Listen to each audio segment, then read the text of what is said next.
8 दिन हो चुके हैं किसान आंदोलन के और आज किसान बातचीत की टेबल पर सरकार के सामने बैठे हैं।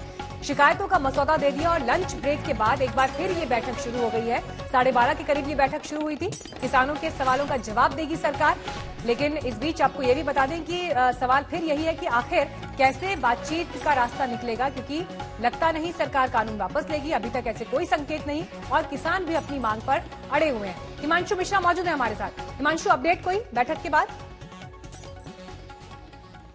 देखिए, जो अभी तक हमारी जानकारी है उसके अनुसार यही है मीनाक्षी की ब्रेक के बाद जो है जो सवाल किसानों ने उठाए हैं इन तीनों कृषि बिलों को लेकर बिंदु वाइज, उन्हीं सभी सवालों का जवाब जो है केंद्र सरकार की तरफ से दिया जाएगा किसानों को कि किस जो सवाल आपने उठाए हैं उन सवालों का जवाब ये है सरकार का, और ये बिल जो है वो किसानों के लिए फायदेमंद है, ना कि नुकसान देने वाला है। लेकिन बड़ी बात यह है कि किसान जो है वो मानने को तैयार नहीं है। उन्होंने साफ साफ ये कह दिया है कि हमको जो है एमएसपी के ऊपर सरकार से लिखित आश्वासन चाहिए।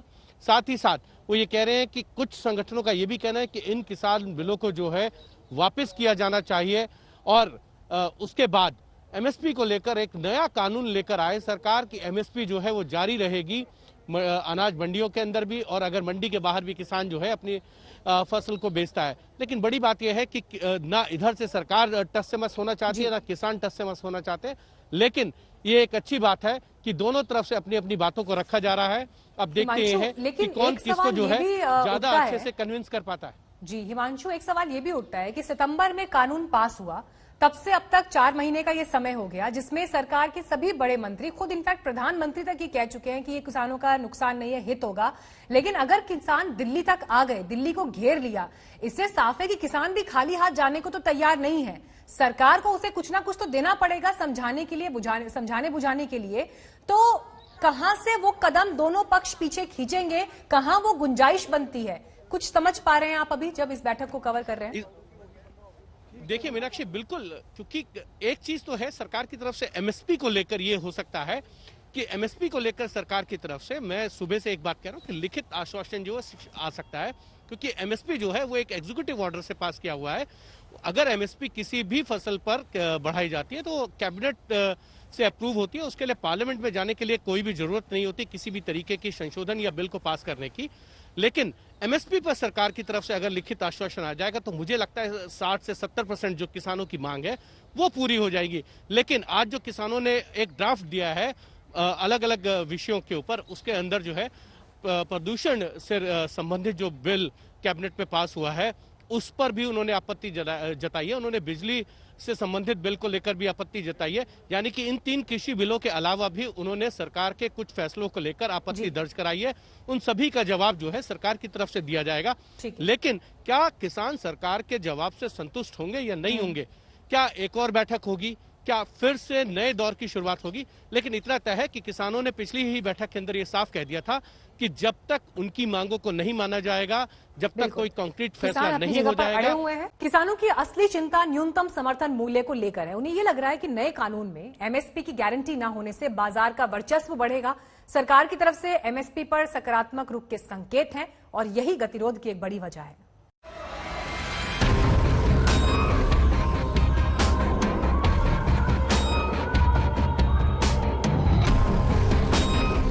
खौफ हटता नहीं कि दिल्ली बॉर्डर पर तैनाती शुरू हो जाती है। एक तरफ किसान तो दूसरी तरफ जवान, बॉर्डर दर बॉर्डर यही नजारा होता है। ये 3 इलाकों की तस्वीरें हैं। आप समझ सकते हैं कि 8 दिन बाद भी घमासान रत्ती भर कम नहीं हुआ है। सिंगू बॉर्डर का हाल देखिए, सुरक्षा का कैसा इंतजाम है आप यहाँ देख सकते हैं। टीकरी और गाजीपुर बॉर्डर पर भी आपको या तो परेशान किसान दिखाई देंगे या तैनात जवान। चाय चल रही है, नाश्ता हो रहा है, दोपहर का खाना पक रहा है, लेकिन किसानों के दिल में क्या पक रहा है ये उनकी जुबान से निकले शब्द बता रहे हैं। उसी बस में मौजूद हूँ जिसमें किसान नेता मौजूद हैं।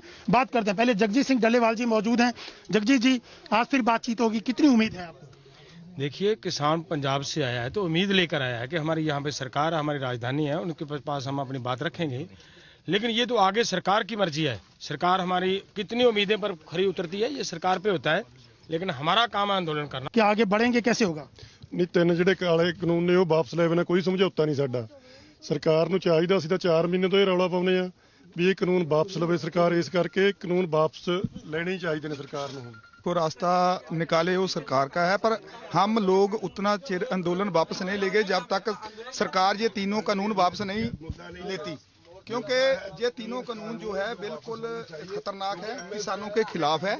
इसलिए सरकार को जेड़े कानून वापस लेने पड़े। किसानों की असली लड़ाई न्यूनतम समर्थन मूल्य को लेकर है। किसान चाहते हैं कि एमएसपी को नए कानून में जोड़ा जाए, एमएसपी की कानूनी गारंटी दी जाए। सरकार ये तो कह रही है कि एमएसपी खत्म नहीं होगी, लेकिन कानून में जोड़ने का वादा नहीं कर रही। किसान नए कानून को खत्म करने के लिए कह रहे हैं, लेकिन सरकार इसके लिए भी तैयार नहीं है। संशोधन पर बात चल रही है।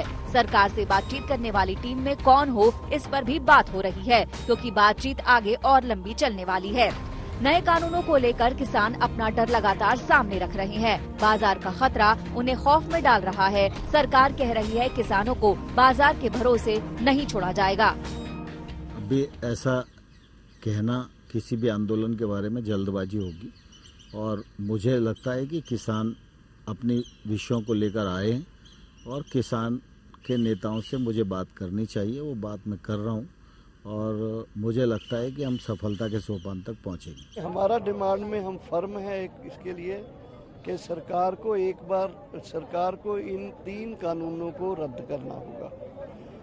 दूसरा, सरकार को मिनिमम सपोर्ट प्राइस और प्रोक्योरमेंट की लीगल गारंटी करनी होगी। इन कानूनों को रद्द करने का हम इसलिए डिमांड करते हैं कि ये कानून कॉरपोरेट को एग्रीकल्चर सौंपने के लिए बनाए गए।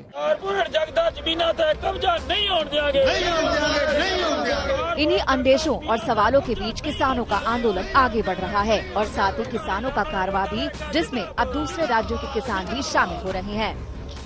महात्मा गांधी के भारत और सरदार वल्लभ भाई पटेल का ये भारत है।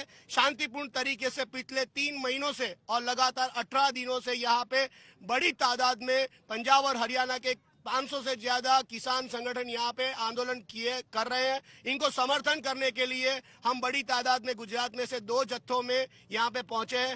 हमारा पूरा समर्थन है, और जो ये काला बिल आए हैं तो ये तात्कालिक वापस लेना चाहिए, और ये जो आंदोलन चल रहे हैं तो उसको हम समर्थन करने के लिए यहाँ पे आए हैं।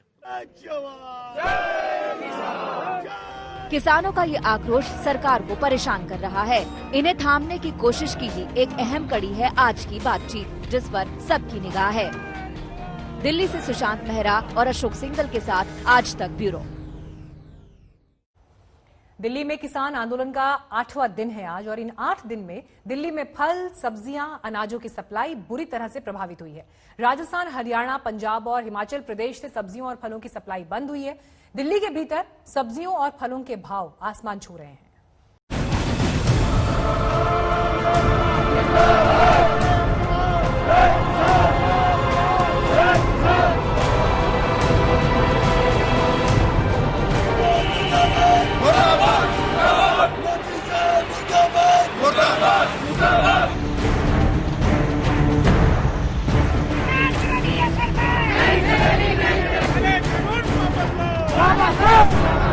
किसान सिंगू बॉर्डर पर अभी भी डटे हुए हैं, और इन्होंने साफ तौर से कहा है कि हमारी जब तक मांगे नहीं मानी जाएंगी तब तक हम पीछे नहीं हटेंगे, और हमारी चाहे कितने भी दिन लग जाए। आज तो टेंट भी लगा दिया गया ठंड की वजह से, ताकि कड़ाके की ठंड होने की वजह से रात को आज ये टेंट लगा करके ताकि पक्के बंदोबस्त किए जा सकें। नए कृषि कानूनों के विरोध में हजारों किसानों ने दिल्ली को घेर लिया है। दिल्ली तक पहुंचने वाले करीब करीब हर रास्ते पर किसानों का कब्जा हो गया है।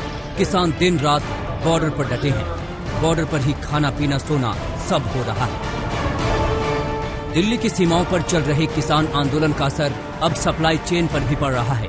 पंजाब, हरियाणा और राजस्थान की तरफ न तो दिल्ली से ट्रक बाहर जा पा रहे हैं, लिहाजा दिल्ली में सब्जी, अनाज और दूध की सप्लाई पर असर पड़ना शुरू हो चुका है। दिल्ली की लाइफलाइन हुई चोक, हाईवे हुए जाम और ट्रकों पर लगा ब्रेक। ऐसे में आजादपुर में सप्लाई होने वाले फल और सब्जियों की सप्लाई पर जबरदस्त असर पड़ा है। अगर यही हाल रहा तो आने वाले समय में आपकी थाली में परोसी जाने वाली सब्जियों की कीमतें आसमान छू सकती हैं। दिल्ली की सीमाएं करीब हफ्ते भर से बंद पड़ी हैं। कई उद्योगों के लिए कच्चा माल ट्रकों में लदा हुआ है, लेकिन ट्रक दिल्ली के भीतर घुस नहीं पा रहे हैं। ये है एशिया की सबसे बड़ी फल और सब्जी मंडी आजादपुर मंडी। हरियाणा दिल्ली सीमा पर किसानों के प्रदर्शन की वजह से इन सब्जी मंडी में लोगों की आवक कम हो गई है। मंडियों के लिए पंजाब, हरियाणा, राजस्थान और हिमाचल प्रदेश से यहाँ सब्जियों और फलों की सप्लाई होती है, लेकिन किसान आंदोलन की वजह से इन राज्यों के ट्रक यहाँ पहुँच नहीं पा रहे हैं। मंडी में माल ही नहीं पहुँच पा रहा है। फलों और सब्जियों के भंडार खाली हैं। मंडी में माल मुश्किल पहुंच रहा है और ग्राहक भी मुश्किल आ रहे हैं। माल बिक नहीं रहे हैं मंडी का, आने जाने का रास्ता नहीं है ना कहीं, तो माल नहीं बिक रहे। कहां से ग्राहक? ये हरियाणा, यूपी, हरियाणा से। तो वो आ नहीं पा रहे? नहीं आ रहे। आजादपुर मंडी के व्यापारियों का दावा है कि किसान आंदोलन के दौरान हिंसा की आशंका के चलते जगह जगह सड़कों की बैरिकेडिंग की गई है, जिससे ग्राहक भी मंडियों से दूर जा रहे हैं। पहली बात तो यहाँ पे ग्राहकी खत्म हो गई। दूसरी बात है यहाँ पे ना तो माल आ पा रहा है, अगर माल आ भी रहा है तो ड्राइवर उसको कभी पुलिस वालों को रिश्वत देके या किसी को भी रिश्वत देके गाड़ी लेके आ रहे हैं, गांव देहात कहीं से भी, जो बॉर्डर खुले हुए हैं। बाकी माल की कोई बिक्री नहीं है यहाँ पे। बिक्री क्यों नहीं हो रही है सर? जब ग्राहक नहीं आएगा तो बिक्री कैसे होगी? बॉर्डर तो ग्राहकों के लिए भी बंद है। सिंघू सीमा पर किसानों के विरोध की वजह से हरियाणा के जीटी करनाल रोड पर जाम में फंसे ट्रक को करीब 200 किलोमीटर की दूरी घूमकर तय करनी पड़ी। ये बहादुरगढ़ से कहाँ से होते हुए चंदी बॉर्डर होते हुए बीच बीच में से निकल के आ रहे हैं। जहाँ हमारी गाड़ी 400 किलोमीटर चलती है वहाँ 500 किलोमीटर चल रही है। आजादपुर मंडी में फल और सब्जियों के ट्रक नहीं पहुँच पा रहे हैं। ग्राहक भी मंडी से दूर हैं। मंडी में पहले कभी इतना सन्नाटा नहीं देखा गया। और ये तस्वीरें दिल्ली की एक और सब्जी मंडी की हैं, ओखला सब्जी मंडी। इन सब्जी मार्केट में सब्जियां तो भरी पड़ी हैं, लेकिन इनके बाहर सप्लाई की चेन टूट गई है। एक तो मंडी से सब्जियां उठ नहीं रही हैं, ऊपर से मंडी के बाहर सब्जियों के भाव आसमान छू रहे हैं। आलू का भाव इस टाइम 1500 रुपए का 50 किलो। अच्छा, तो सर क्या कारण है कि आलू या मार्केट में जो सब्जियां हैं इतनी महंगी है, क्या कारण है? ये किसानों ने आंदोलन कर रखा, बॉर्डर पे जाम लगा हुआ, गाड़ियाँ नहीं निकल पा रही, उस वजह से परेशानी हो रही है। गाड़ी आगे पीछे आती है, तो कस्टमर है वो माल देख के लेता, माल जैसे कम दिखाई देता तो रेट चढ़ जाते हैं। किसानों को वजह से परेशानी आ रही है। आज तो 220 से 200 रुपये बिक रहा है। अच्छा, कल बिका था 180 से लेकर 160 रुपये। तो एक दिन में 100 से 150 रुपये का तो फर्क पड़ रहा है और टमाटर इतना महंगा मिल रहा है, क्या कारण है इसका? 40 रुपये का फर्क पड़ गया 5 किलो में। सर क्या कारण है इसका? पीछे से माल कम होता है जब महंगा होता है। अच्छा, अब पीछे से माल आ नहीं रहा है, तो क्या कारण है पीछे से माल जो नहीं आ रहा, क्या कारण है? किसानों का जो आंदोलन चल रहा है उस चक्कर में माल कम आ रहा है। बॉर्डर पर किसान जमा है, ट्रकों की आवाजाही बंद है। मंडियों में जो माल पड़ा है वो बाहर नहीं जा पा रहा है और न ही बाहर से सब्जियां दिल्ली में पहुंच पा रही हैं। यही वजह है कि आलू, टमाटर और प्याज के दाम लगातार बढ़ रहे हैं। मौसमी सिंह के साथ अभिषेक आनंद, दिल्ली आज तक।